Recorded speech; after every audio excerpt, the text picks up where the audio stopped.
yaklaştıkça tribünlerdeki coşku artıyor. Takımlar bu zorlu mücadeleye yoğun bir şekilde hazırlandı ve şimdi kozlarını paylaşacaklar. Chelsea, Real Madrid'le karşılaşıyor. EA TV'den ayrılmayın. Londra'dan hepinize merhaba değerli futbol severler. Bu akşam Stamford Bridge'deki karşılaşmanın heyecanını hep birlikte yaşayacağız. Ben Özkan Öztürk, değerli yorumcumuz Erdem Şener'le mikrofon başındayız. İki takımın bize keyifli bir futbol izleteceğini düşünüyoruz. Chelsea, Real Madrid'le karşılaşıyor. Teşekkürler Özkan. Çok güzel bir mücadele izleyeceğimize inancım tam. Ekran başındaki futbol severlere keyifli seyirler ve iki takıma da başarılar diliyorum.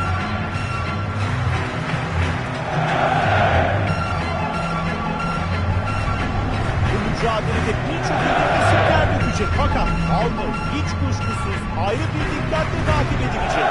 Onun gollerini şöyle bir düşünecek olursak, aklımıza gelen ilk detay muhtemelen şutlarının gücü. Topa öyle sert vuruyor ki çerçeveyi bulması bile yeterli olabiliyor. Bu nedenle önünü fazla boş bırakmamaları lazım.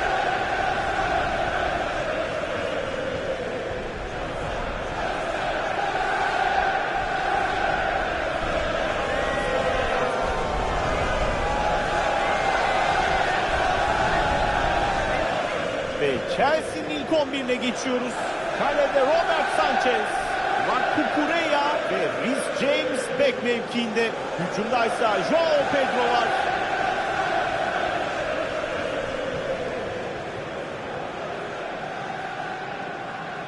Real Madrid'in ilk 11'i. Kalede Thibaut Courtois, Federico Valverde ve Jude Bellingham orta sahanın merkezinde.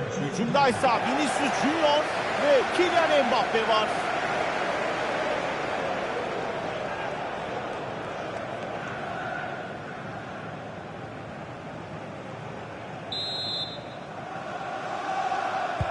İlk düdük geldi, maç başladı.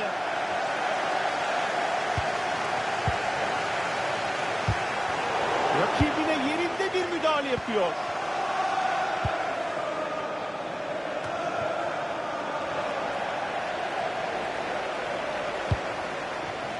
Joao Pedro. Ve rakip takım bu hücumu kesmeyi başarıyor. Vinicius Junior için etkili bir pas olabilir. Ve kaleci kurtarıyor. Kaleyi bulan ilk şutta son derece dikkatli. Maçın hemen başında çok tehlikeli geldiler. Son vuruşta gayet iyiydi. Ancak başarılı file bekçisi rakibe erken bir gol izni vermedi. Ceza sahasına doğru kullanıyor.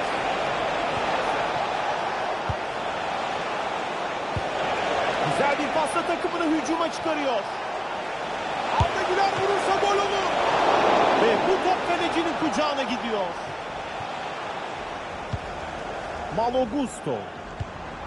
Enzo Fernandez. İyi bir pas düşündü. Kaleye yakın pozisyon.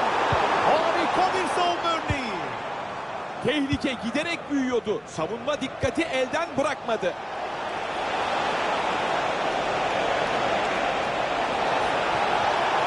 Kritik bir pas gönderiyor. Vinicius Junior için şut şansı. Vinicius Junior golünü attı. İşte gol tekrar ekranda. Baskının nasıl sonuç verdiğini görüyor musunuz? Sabırlı bir şekilde fırsat yaratmaya çalıştılar ve en sonunda başardılar.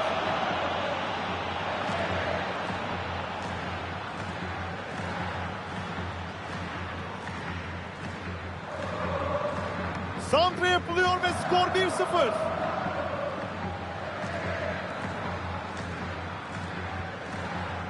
Caicedo.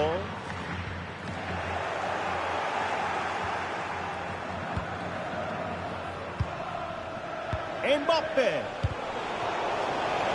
Vinicius Junior topla birlikte rakip ceza sahasına doğru mesafe kat ediyor. Hücum şansını iyi değerlendiremediler. Şimdi top rakip takımda.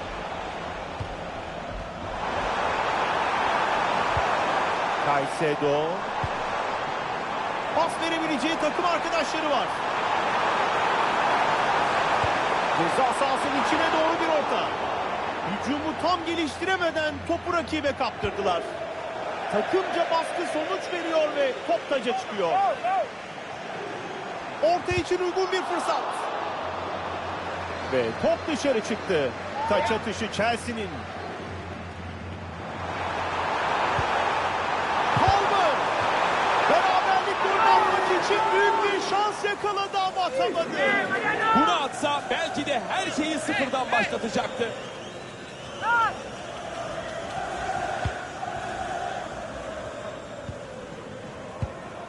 Arda Güler.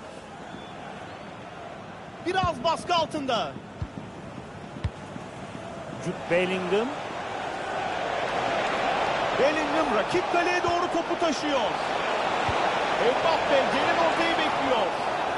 Kafa vuruşunu yapıyor ama direğin üstünden dışarı gidiyor. Gole çok yaklaştı. Biraz daha aşağı vurması lazımdı. Caicedo. Bir pas arasıyla hata kesiyor. Bu pasla tehlike yaratabilir. Bir anda karşı hata çıkıyorlar.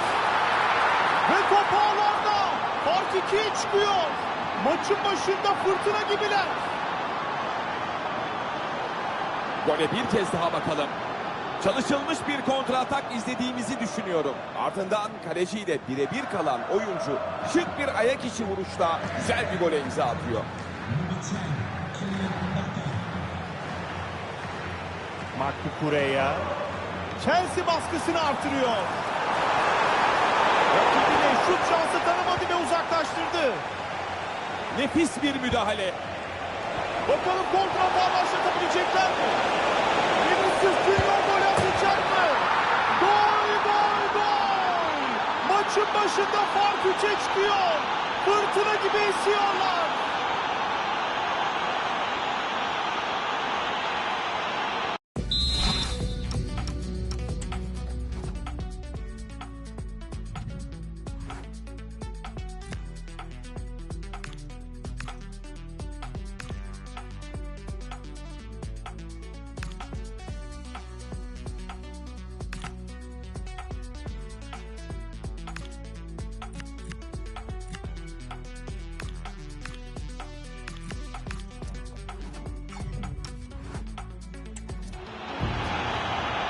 Şimdi golün tekrarına bakalım. Kontra hata ne kadar iyi çıktıklarını görüyorsunuz. Topla buluşan Vinicius Junior kaleciyle karşı karşıya pozisyonda çok sert vurarak golünü atıyor.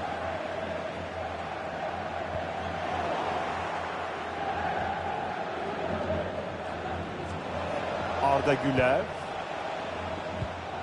Arda Güler.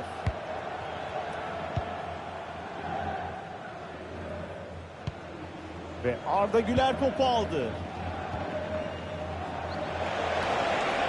Real Madrid kanattaki açık alanda topla ilerleyebilir.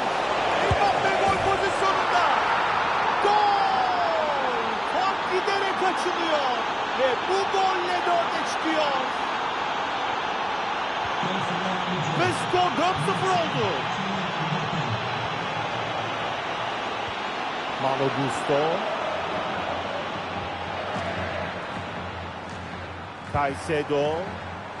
Chelsea kanattan ilerleme fırsatı yakaladı. Ve top farklı şekilde yandan dışarı gidiyor. İsabetli bir vuruş yapamadı.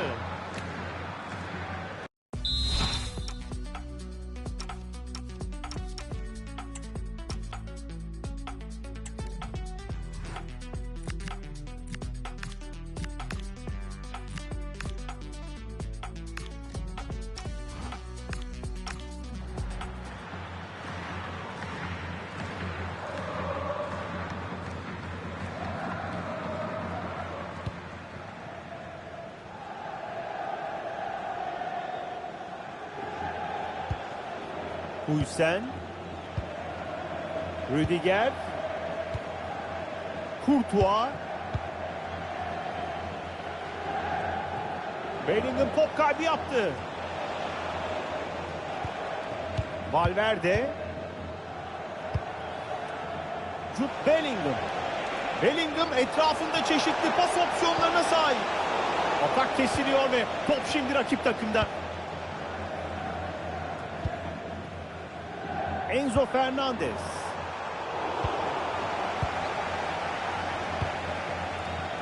Alexander-Arnold. Mbappe. Dengeli bir ara pası.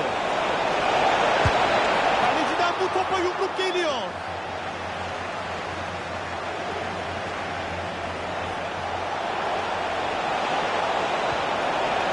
Savunmada müdahalenin zamanlaması başarılı. Real Madrid köşe vuruşu kullanacak. Yakında kullanmayı tercih etti. Etkili bir kafa vuruşu yapamadı.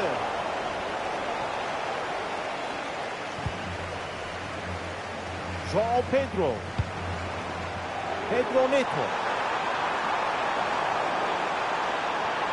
Şutunu çekerse büyük tehlike. Ve topu ağlarla buluşturuyor.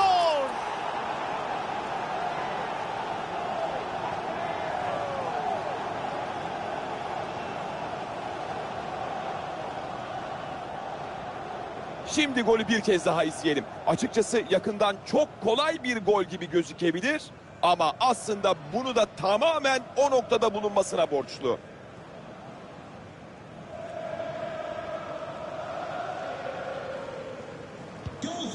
Ve skor 4-1 oldu. Jude Bellingham. Alexander-Arnold. Jude Bellingham. Ve topu karşıladı. Hücumu hareketlendiren bir pas gönderiyor. Kaleciyle karşı karşıya kaldı. Çok sert bir şut çekti ama isabeti bulamadı. Önünde bir kale, bir de kaleci vardı. Ama vurduğu noktaya bakın.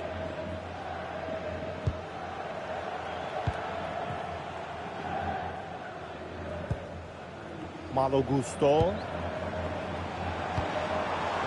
Joao Pedro.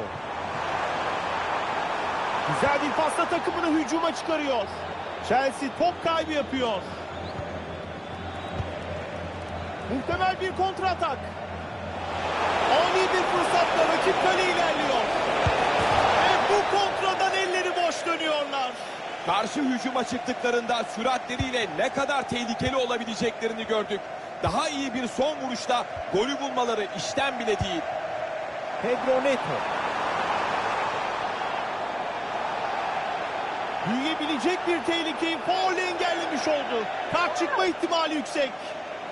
Oyuncuya bir de sarı kart çıkıyor. Artık rakipleri bunun bilincinde olarak oynayacak. Dikkatli olmalı.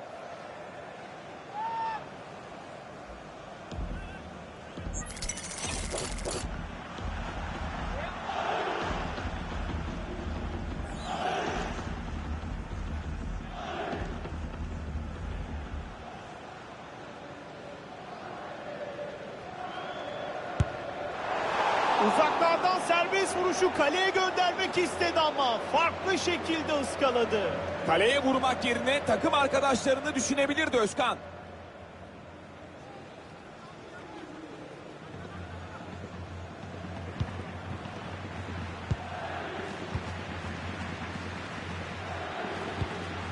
Valverde. Valverde. Jude Bellingham.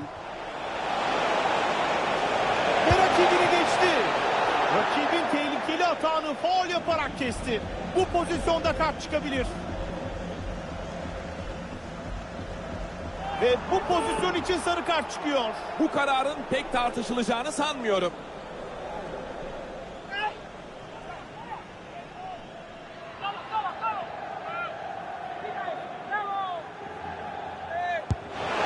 Etkili serbest vuruşu muhteşem bir müdahaleyle kurtarıyor. Şimdi köşe vuruşu fırsatı buldular.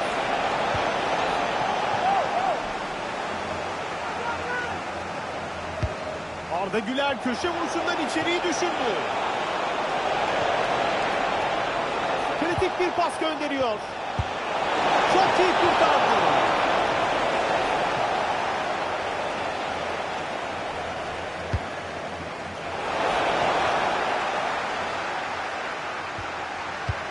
Valverde.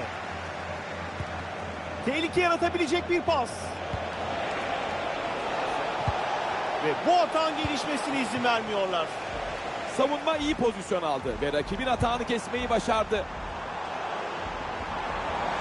Joao Pedro şimdi kanattaki boş alandan ilerleme çabasında. Cole Palmer topu içeriye doğru kesti. Bu arada yardımcı hakemin bayrağı havada. Karar offside. İçerideki oyuncu daha dikkatli olsa bu orta boşa gitmezdi. Valverde.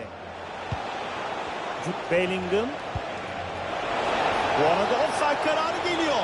Pas için çok acele etti. Arkadaşı savunmanın hizasına gelmeye çalışıyordu.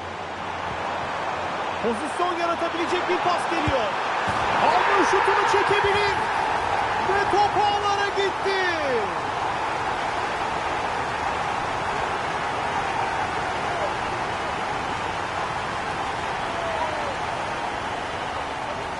Şimdi golün tekrarına bakalım. Hücumda çok etkili ilerledi. Rakibini rahatça geçti ve güzel bir gol attı.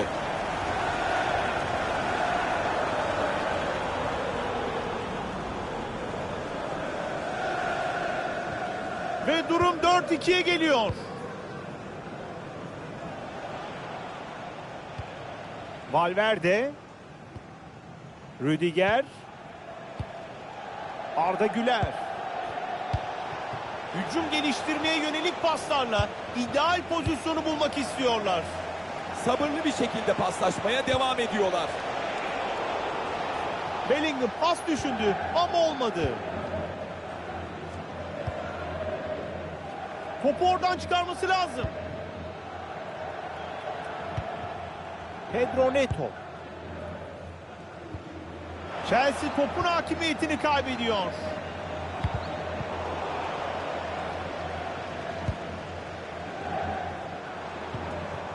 Marc Cucurella.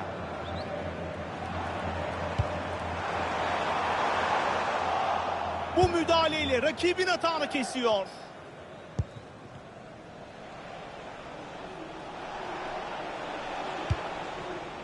Huysen. Jude Bellingham. Acele etmiyorlar ve kendi yarı sahalarında pas yapıyorlar. Valverde kaleye doğru ilerleyebilecek mi? Mbappe ortaya sarktı ve topu yetişti. Kaleciden iyi kurtarış.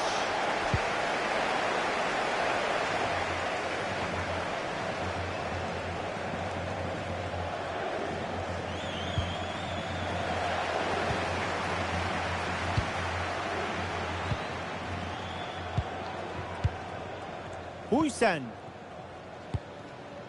Chouameni.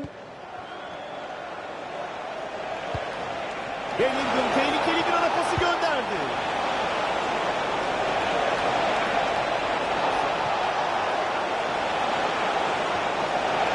Savunma bölgesinde başarılı bir müdahale. Şimdi kontratağa çıkabilirler. Savunmanın yetişmesi gerekiyor. Chelsea topu kaybetti. Bu kadar da basit bir top kaybı yapılmaz.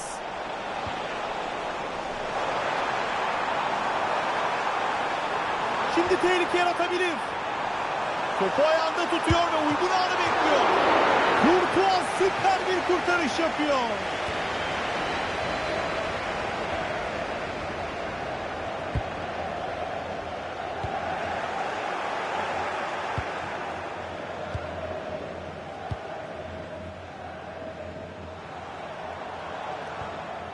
Kendi yarı alanında temiz bir müdahale yaptı.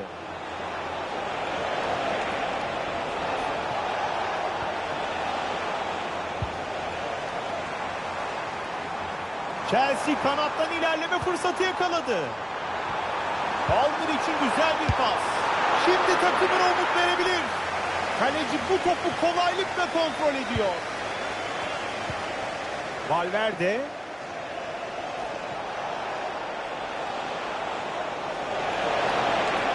Valverde ceza sahasına doğru ilerliyor.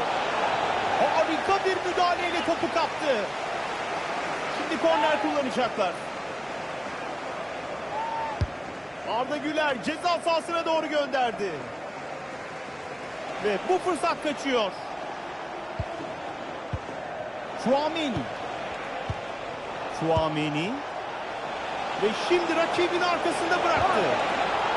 Bakalım hakem ne yönde karar verecek. Oyuncunun sarı kartı var.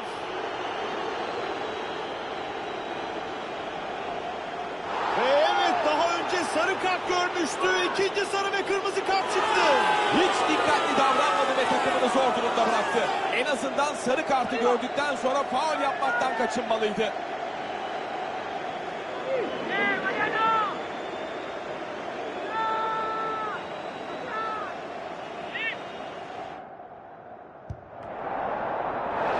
Köşe vuruşuyla oyun devam edecek.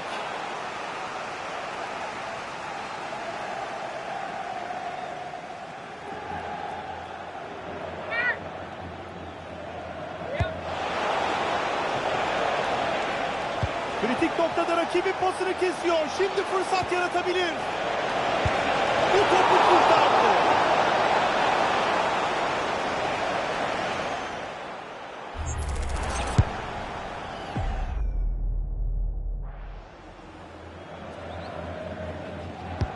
Ceza sahasının içine gönderdi. Risk almak istemedi ve topu kornere gönderdi. O bölgede hiç risk almayarak doğrusunu yaptı. Kornerde de dikkatli olmaları şart. Yumrukladı ve uzaklaştırdı. İstatistikleri net bir şekilde doğrulayan bir skorla karşı karşıyayız. Real Madrid hücumu bugün usta işi bir performans sergiledi ve rakip savunmanın elini kolunu bağladı.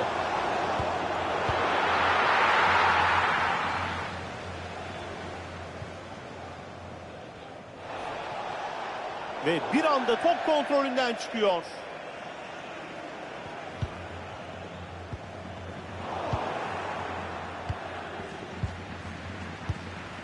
Arda Güler. Huysen. Kendi yarı alanlarında basit paslarla topu tutuyorlar. Chelsea baskısını artırıyor. Şimdi bir karşı hücum şansı. Ve farkı bire indiren gol de geliyor. Farklı şekilde geriye düşmüşlerdi. Ama bu maça sımsıkı tutundular. İşte golü tekrar görüyoruz. Savunmada büyük bir boşluk oluştu. Ve kalecinin yapabileceği hiçbir şey yok.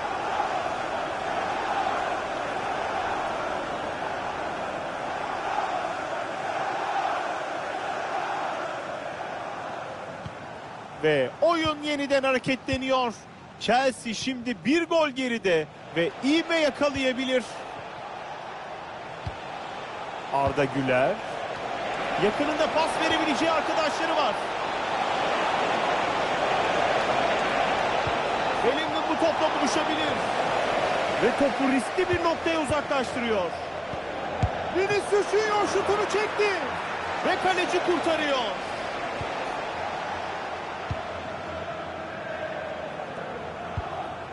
Pedro Neto. Chelsea'den top kaybı geliyor.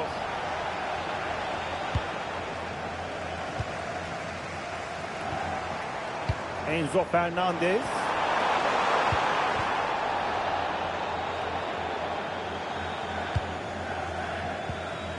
Alexander Arnold.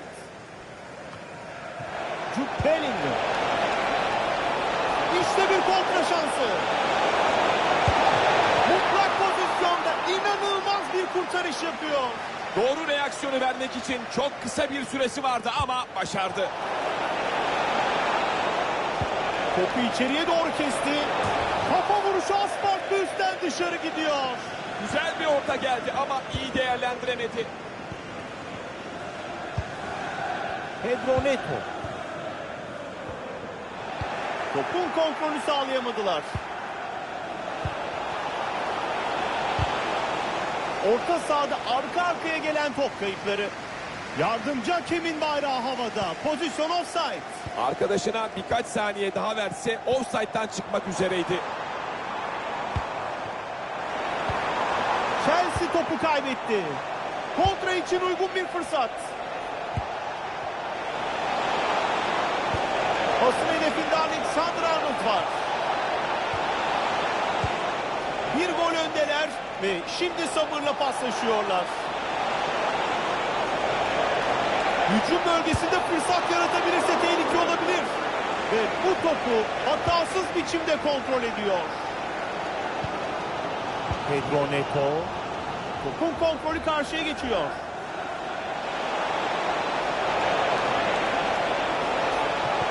Bellingham bu topu bekliyor. Kaleciden harika refleks. Çok yakından etkili bir kafa vuruşuydu. İki güzel hareket. Kafa vuruşu ne kadar etkiliyse kurtarış da bir o kadar güzeldi. Şimdi taç atışı kullanılacak.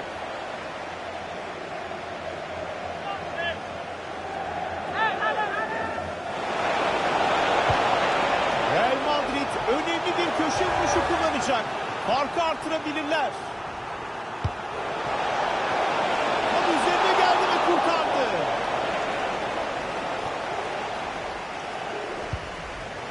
Malo Gusto. Takım arkadaşları desteğe geldi.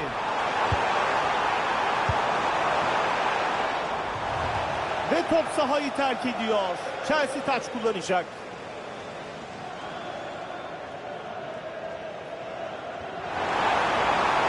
Topu ceza sahasındaki takım arkadaşlarına doğru ortalıyor. İyi bir orta denemesiydi fakat kaleci iyi seziyor. Jude Bellingham. Pozisyon yaratabilecek bir pas geliyor. Şimdi çok önemli bir fırsat yakaladı. Sert şutla kaleyi yokladı. Top az farkla dışarı gidiyor. Arada böyle şutların denenmesi lazım. Şimdi kaleci diken üstünde olacak. Top kaybı geliyor.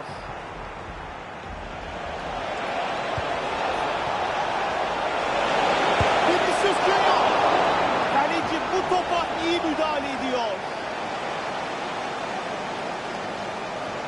Kısa mesafeli kullandı. Bu pasla tehlike yaratabilir. İsabetsiz bir şut. Top yerden dışarı gitti.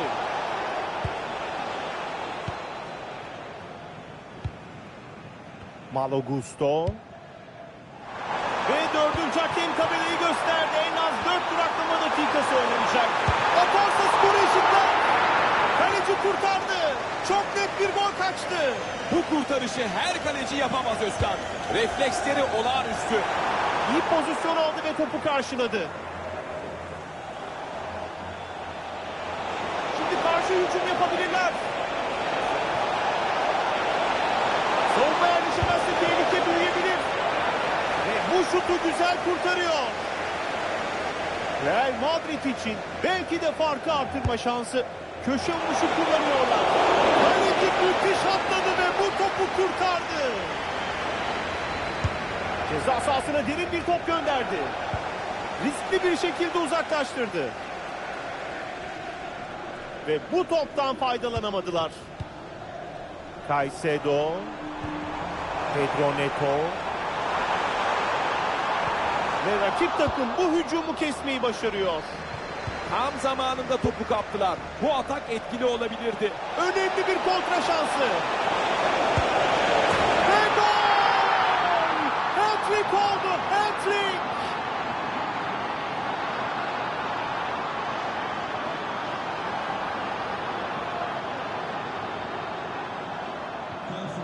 Ve durum 5-3'e geliyor. Marco Cucurella. Chelsea topu kaybetti.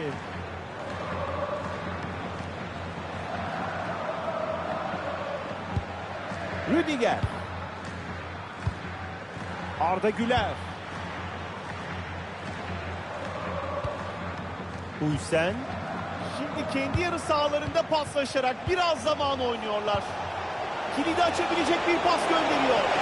Mbappe yakın mesafede. Ve kaleci kurtardı. Mutlak golü kurtardı. Özkan tek kelimeyle muhteşem. Takım arkadaşları ona bir teşekkür borçlu. Ve Stamford Bridge'te ilk devrenin son düdüğü geliyor.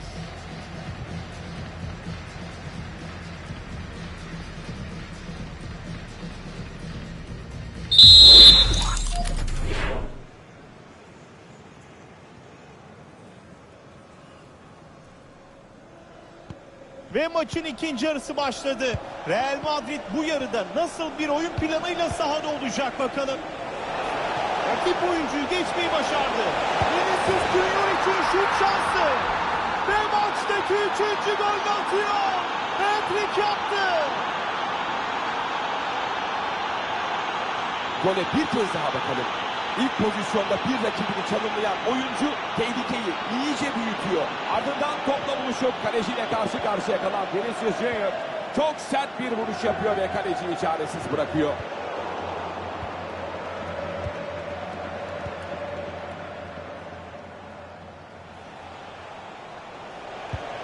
Arda Güler. Jude Bellingham. Tehlike yaratabilecek bir pas. Etkili bir müdahaleyle rakibin hücumunu sonlandırıyor.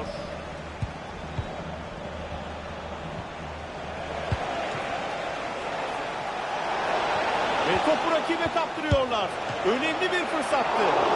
Bu topun ağlara gitmesine müsaade etmiyor. Alejandro Garnacho. Caicedo. Alejandro Garnacho kanatta açık bir alan yakaladı. Müthiş bir fırsat. Ve ikinci golünü atıyor. Haklı olarak müthiş bir sevinç yaşıyor.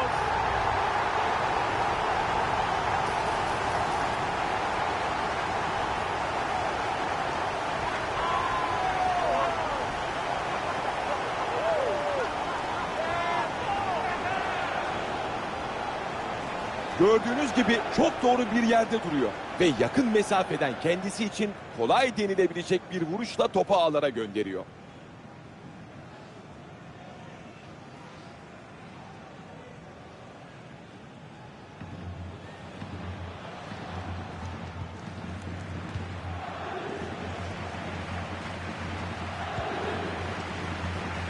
Jude Bellingham.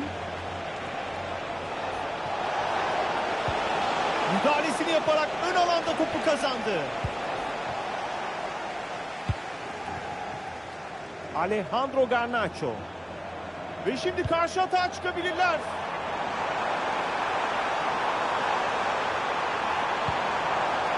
Güzel bir pasla takımını hücuma çıkarıyor. Farkı azaltma şansı. Courtois mükemmel uzandı.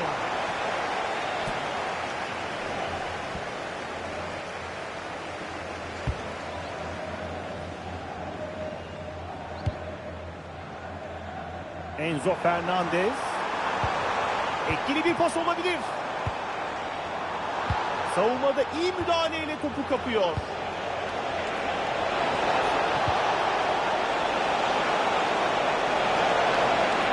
Vinicius Junior şutunu çekti. Kaleciden iyi bir kurtarış.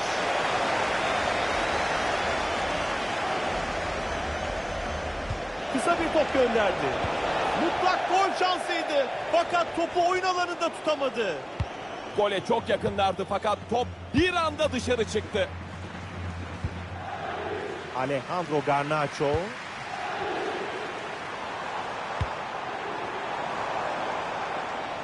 Bu tehlikeli pasın geçmesine müsaade etmiyor. Ve bu kontra atak fırsatını kullanabilirler. İşte bir kontra şansı. Nefis kurtardı, nefis.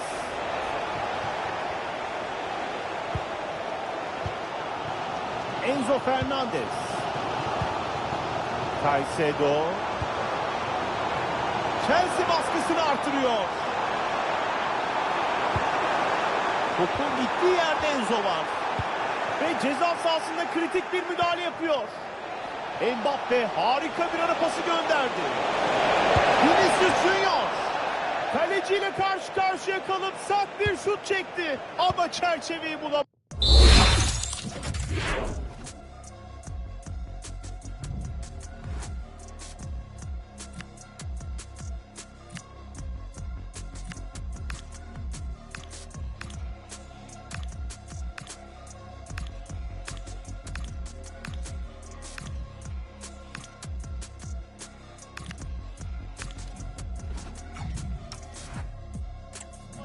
Topun şiddetini fazla kaçırdı. Daha soğukkanlı vurabilirdi.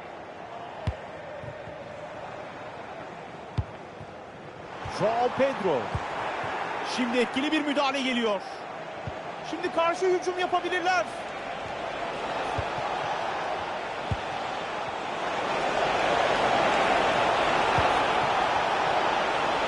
Bir anda karşı atağa çıkıyorlar. Gol! 3 gollük farkı yakaladılar. Hiç duracak gibi gözükmüyorlar. Şimdi golün tekrarına bakalım. Savunmayı tamamen oyundan düşürüp kaleciyle karşı karşıya kaldılar. Kolay bir gol oldu diyebiliriz. Caicedo. Enzo Fernandez. Alejandro Garnacho. Joao Pedro şutunu çekebilir. Bayrak kalktı, karar offside.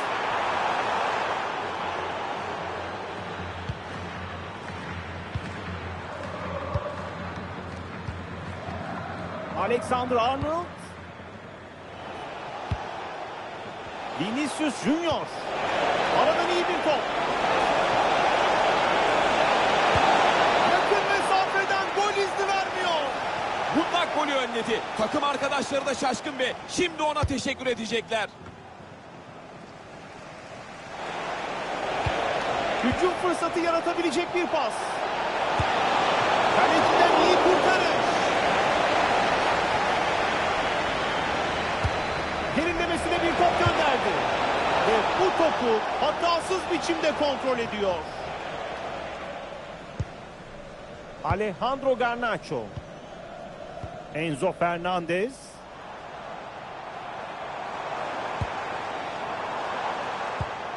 Chelsea'den top kaybı geliyor. Bakalım kontrata başlatabilecekler mi?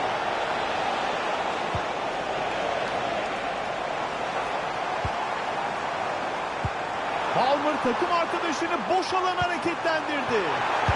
Courtois muazzam kurtardı.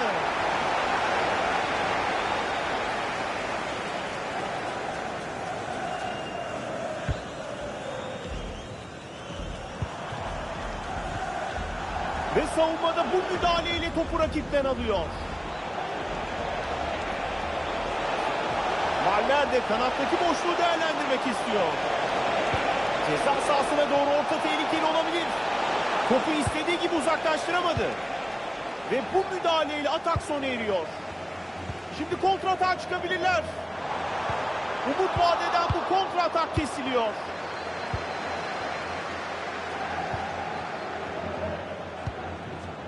Rüdiger zamanı oynamayı tercih ederek paslaşıyorlar.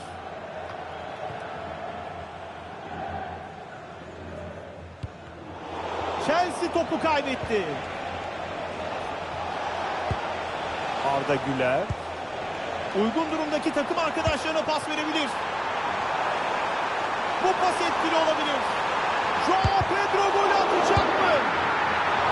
Ve bu topa yetişiyor.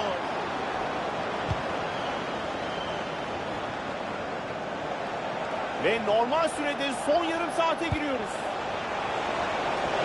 Real Madrid kanattaki boşluktan ilerlemek istiyor. Real Madrid kornerden fırsat arayacak.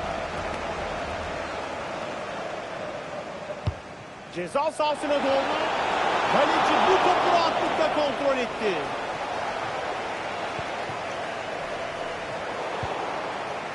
Ve bu pası kesiyor. Tam zamanında müdahalesini yaptı.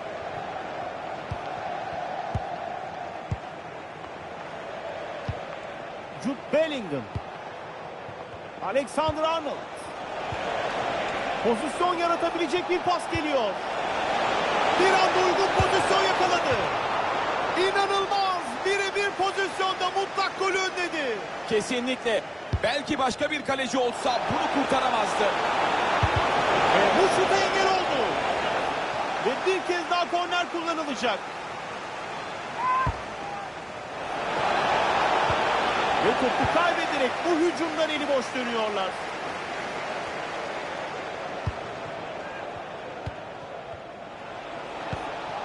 Jude Bellingham.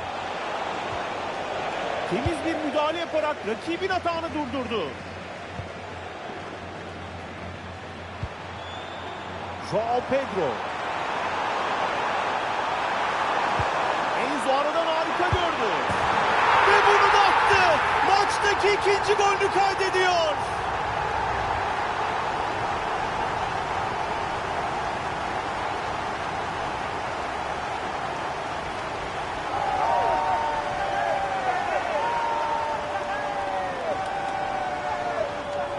Ve bu gol bir kere daha ekranda. Harika bir topuk pası vererek takımı adına tehlikeyi büyütüyor. Sonrasında topu alan oyuncu kaleye zaten epey yakın olduğu için düzgün bir vuruşla pozisyonu bitiriyor.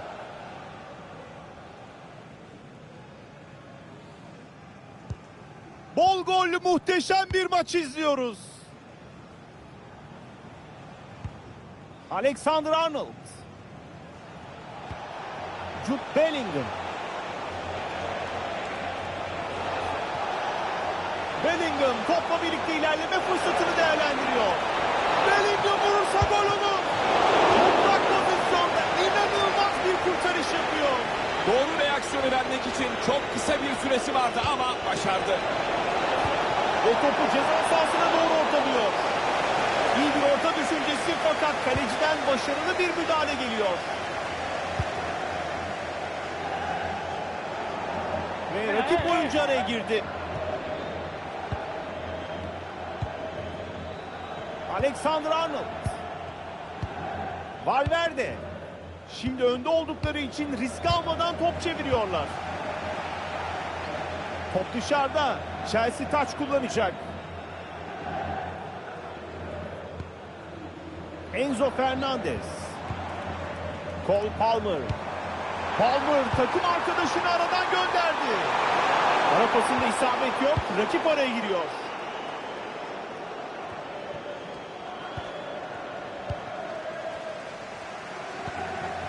Kritik bir pas gönderiyor. Nefis bir müdahaleyle tehlike önledi.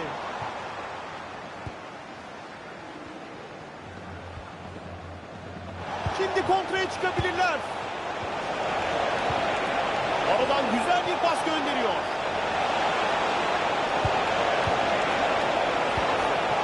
Hücum bölgesinde sabırlı paslarla savunmada boşluk yaratmak istiyorlar. Vinicius Junior golü atacak mı? Bu pozisyonu değerlendiremedi. Chelsea teknik direktörü oyuncu değişikliği yapacak.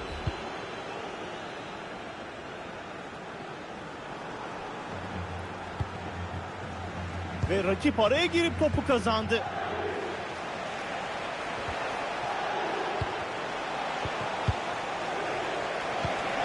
Arda Güler müthiş bir ara pası gönderdi. Ara pası geçse tehlikeli olabilirdi fakat rakip izin vermedi. Malo Gusto. Karşılaşmada normal sürenin bitimine 20 dakika kaldı. Jude Bellingham. Valverde. Tehlike yaratabilecek bir pas. Topu kaleye vuruyor. Mükemmel bir kurtarış. Kornerden ceza sahasını ortaladı. Topu uzaklaştırdı ama topun gittiği noktada rakipleri var. Bu kez istediklerini yapamadılar. Ve top kaybı geliyor. Jude Bellingham. Hücumda desteğe gelen arkadaşları var. Önemli bir hücum fırsatıydı fakat savunma topu kazanmayı başardı. Real Madrid topa sahip olma konusunda üstün olan taraf. Gol pozisyonu yaratma konusunda pek sıkıntı yaşamadılar ve bunun sonucunda önemli bir skor üstünlükleri bulunuyor.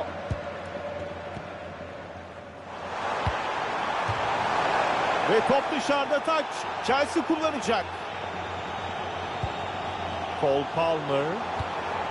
Hücum fırsatı yaratabilecek bir pas. Ve rakip oyuncu bu hata sonlandırıyor. Şimdi topu saklamaya çalışıyor. Süper bir fizik gücü. Valverde. Alexander-Arnold. Valverde. Valverde takımının hücumunu şekillendirecek. Mbappe yakın mesafede. Ve gol! Fark 3'e çıktı. çok istekliler ve bunu skora yansıtıyorlar.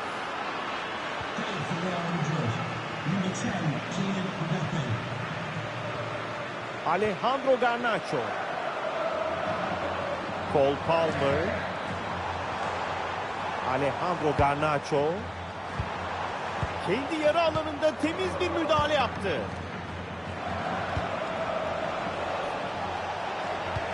Havadan çok tehlikeli bir top. Vinicius Junior harika zamanlamayla bu topa yetişti. Süper bir kurtarış. Çok net bir golü engelledi. Çok keskin refleksleri varmış, çok. Tebrik etmek lazım. Arda Güler kale önüne doğru ortayı gönderdi. Bu kafa vuruşunda isabeti bulamıyor. Out. Baskı altındayken zor bir kafa vuruşu denedi. Hücum bölgesinde topu kaptı. Mbappe gol pozisyonunda. Direkten dönüyor. İnanılmaz. Bu fırsatı değerlendiremediler.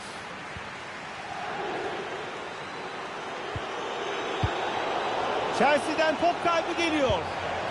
Arda Güler etrafında çeşitli pas opsiyonlarına sahip. Arda Güler. Chelsea topu rakipten alıyor. Aradan nefis gönderdi. Ve yardımcı hakem bayrağını kaldırdı.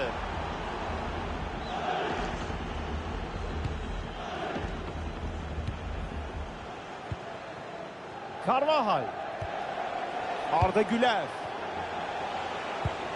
Tchouaméni. Kendi yarı sahalarında garanti pasları tercih ederek sürenin akmasını sağlıyorlar. Bellingham mutlak pozisyonda. Ve bu şutu güzel kurtarıyor. Cole Palmer.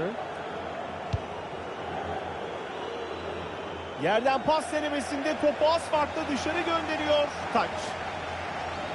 Bu mücadelede gayet iyi bir performans sergiledi ve şimdi oyundan alınıyor. Valverde kanattaki boşluğu gördü. Vinicius Junior içeride. Gelen ortayı kafayla arkadaşına doğru indiriyor. Şimdi bir kontratak fırsatı oluşabilir. Ve bu pozisyon için offside bayrağı kalkıyor. Aslında arkadaşına biraz zaman tanısa offside'dan çıkacaktı. Valverde top kaybı yaptı. Joao Pedro. Güzel bir pasla takımını hücuma çıkarıyor. Topla buluşan Bellingham. Vinicius Junior. Vinicius Junior için güzel pas. Vinicius Junior gol atacak mı? Ve hakem penaltıyı veriyor. Hem penaltı kararı geldi hem de sarı kart çıktı. Sarı kart kararı doğru. Fakat penaltının yanında bu kartın pek önemi olmayacaktı. Belki de maçı bitirecek gol için topa doğru ilerliyor. Ve topu ağlara gönderiyor, gol!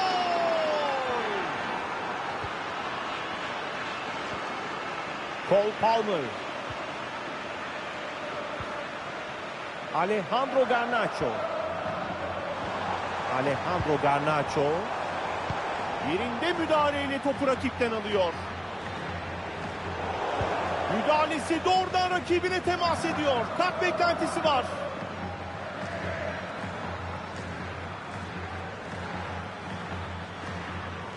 Eksik kişiyle oynayan tarafa bir de sarı kart çıkıyor. Sahada eksik durumdayken disiplini elden bırakmamakta fayda var. Çok daha temkinli oynamalı.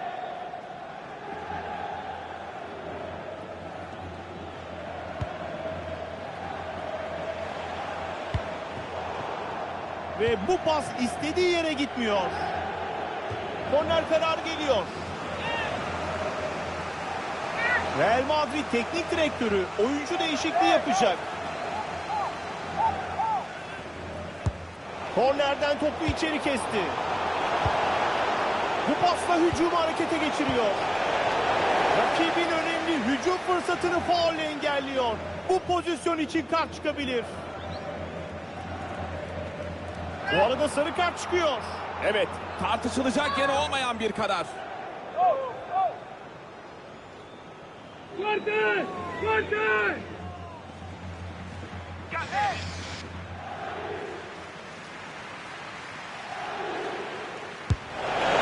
Ve top ağlarda gol! Müthiş bir frikik kullandı ve golünü attı. Evet, frikik golünü bir kez daha izliyoruz. Gördüğünüz gibi barajın üzerinden geçirmeyi hiç düşünmeden doğrudan yanından vuruyor. Kalecinin bunu daha dikkatli takip etmesi lazımdı. Alejandro Garnacho, Marco Correa,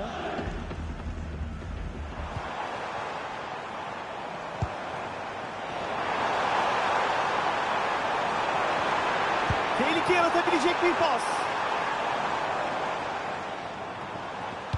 Ve ceza sahasına doğru bir orta gönderiyor.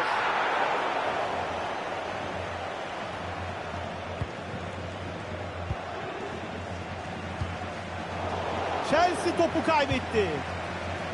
Şimdi bir karşı hücum izleyebiliriz.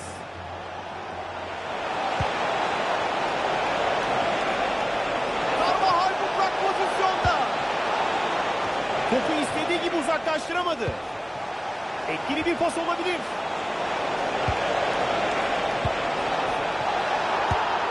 Oyuncunun sarı kartı var. Hakemin kararı ne olacak?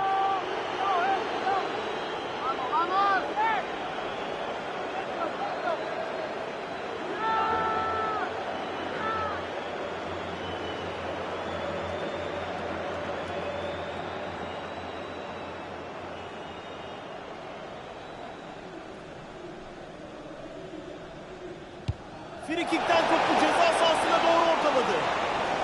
Denemesi ama top kaleyi bulmuyor. Top farklı şekilde dışarı gitti ama bunda savunmanın da payı büyük. Wesley Fofana. Maçın sonuna kısa bir süre kaldı ve Chelsea bugün oynadığı futbolla eleştiri oklarının hedefinde olacak. Tam anlamıyla kabus gibi bir maç geçirdiler. Gol yedikçe savunmaları darmadağın oldu ve rakiplerine karşı neredeyse hiçbir şey üretemediler.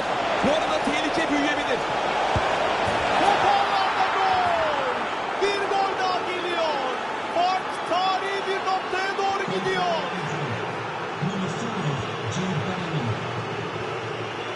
Alejandro Garnacho. Cole Palmer. Joao Pedro. Takım arkadaşının önüne doğru. Bu arada bayrak havada offside.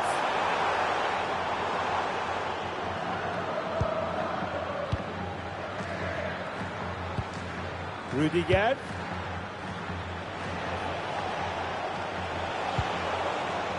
Hücumu hareketlendiren bir pas gönderiyor.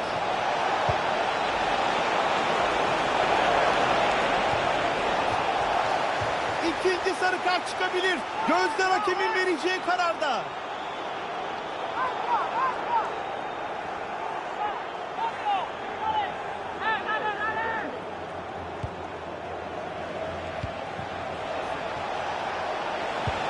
Vinicius Junior için güzel pas. İnanılmaz bir kurtarış. Kaleci resmen uzadı. Köşe vuruşunu uzun kullanıyor. Topu kaleden uzaklaştıramadı. Tehlike sürebilir. Ve harika engelledi.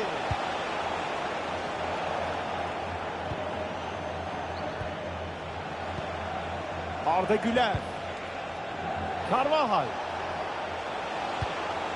Arda Güler. Şimdi karşı atağa çıkma şansı buldu. Top ağlarda. Maçtaki ikinci golü. Bugün rakibe göz açtırmıyor.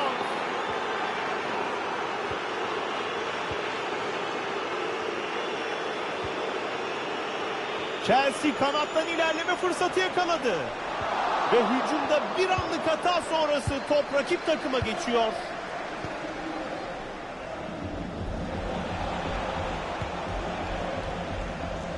Vinicius Junior.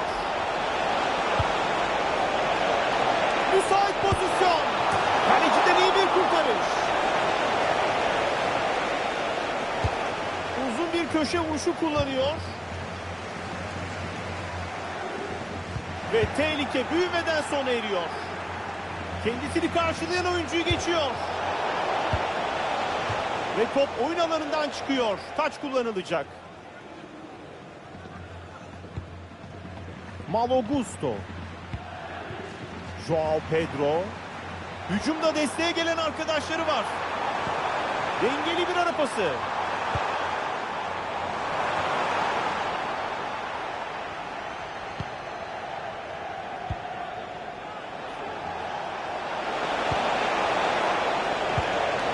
Gonzalo. Alberto'dan vurursa gol olur. Ve top ağlarda.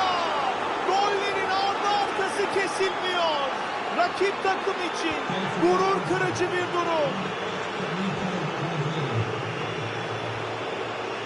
Reece James. Arda Güler şimdi kanatta boş alan yakaladı. Arda Güler için müthiş bir fırsat. Ve top ağlarda gol. Hat-trick yapmayı başarıyor.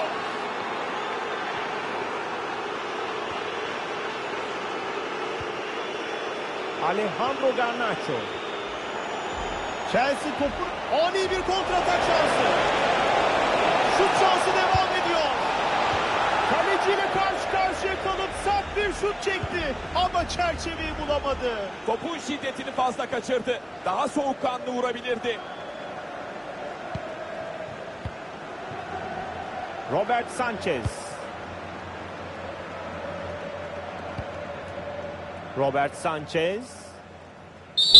Ve mücadele hakemin düdüğüyle sona eriyor. Chelsea kaybediyor ve bugün eli boş dönüyor. Rakip kendilerinden daha üstündü. Bunun neticesinde ağır bir mağlubiyetle karşı karşıya kaldılar.